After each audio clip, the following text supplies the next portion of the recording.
వనవాసంలో ఒకరోజు దుర్యోధనుడు పాండవుల బాధను చూడాలన్న కోరికతో వనానికి వచ్చాడు. వాళ్లకు హేళన చేసే ప్రయత్నం చేశాడు. అప్పుడు చిత్రరథుడైన గంధర్వుడు అతనిపై యుద్ధానికి దిగాడు.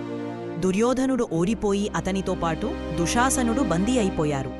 పాండవులు ఉన్నదాన్ని గౌరవిస్తూ అర్జునుడు భీముడు వెళ్లి వారిని విముక్తి చేశారు. దుర్యోధనుడికి ఇది మరింత అవమానంగా మారింది. చివరికి అతను ఆత్మహత్య చెయ్యాలని నిర్ణయించుకున్నా కర్ణుడు అతని ఆదరించాడు.